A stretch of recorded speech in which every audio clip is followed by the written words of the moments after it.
The wave of the housing market, women buying homes are not dropping with the wave as much. So you can tell a lot of empowerment, a lot of people searching for how do we do it, what's the best way, which should be, all along.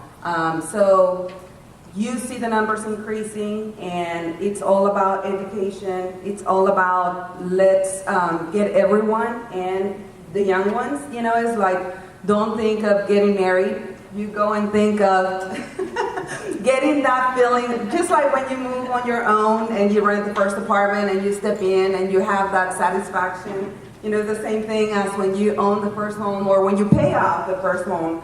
So I think people are getting it more and more, and it's up to... If you take a look at just the number of immigrants that have come here to the country between 2010 and 2015, about 20% are Asian American females. So that's a very, very big number right there. It's an opportunity.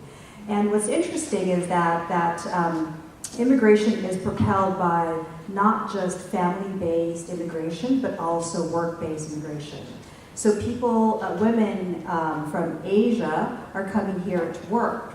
And if you take a look at their median household income, it's actually very high. It's a little over $105,000. So there's great opportunity there for home ownership. But I do agree with the panel of women here, education is important.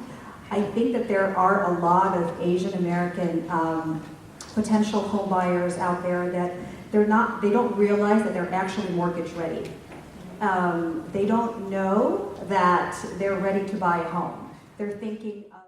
We have to know what's out there in order for us to guide. When a customer comes in and, we're asking for a young individual to start thinking about home ownership, the first step is to go and, get educated, go and try to see if they can qualify. And we gotta be able to tell them if they don't have the down payment for it, if they don't have the savings, what's the answer? If you have this much money, and it can be for a gift, it can be from, an equity on a property, or it can be from, just wait and file your tax return. I mean, it's like when we're interviewing the individual, we've got to be able to be the solution to the problem.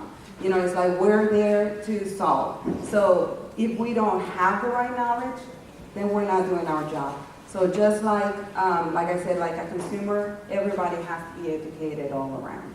Kind of interesting, we've been hosting our home ownership fair for the last 16 years, and what we noted was that we wanted the lenders who had these special bank programs, including like the 3-to-1 match program, to closing cost assistance, to lower interest rate, lower down payment. I mean, like amazing things. Like if you're, have a doctor friend, they have all these doctors, medical school debt. Like there's a program in which they won't count that towards your, loan amount. So like really cool programs. But then whenever we invite these lenders to come on stage, they were just, and so for the public, when they're listening, they wouldn't really, again, grasp.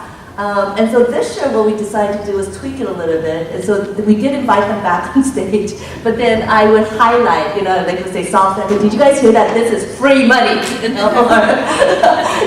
doctor, school debt, it's like discounted. And so through that process, the lenders who are in the room, and I think issue still from Bank of the West, but like a number of the other lenders who did participate said that this year it was like they didn't have a chance to breathe, because they were just coming with very focused, directed questions. So I think in that way, going back to education awareness, but really making that contact and helping the individuals to understand better, I think would really help. And there is such a diversity of programs. You mentioned a husband and wife is the normal application. Was the normal application. But like again, in many immigrant communities, maybe it's the house or the borrower on record is the daughter, but it's really the parents making the payment, or the opposite in some other context. Or there might be a context in which you know, you're getting sources of income from your renters, you know, and supporters basically, and that could count towards the loan application. But it's all now official. You don't have to do it kind of in a shady way, you know, but it's all the flexibility, and so the advocacy from the community, from the lender realty community to say, hey, you know what, an application that says husband and wife doesn't really recognize the reality of our current space, and to be able to make it so that, like with Delphine, she was mentioning that this family came to them and said like, oh, you know, like they were so happy, you know, that they have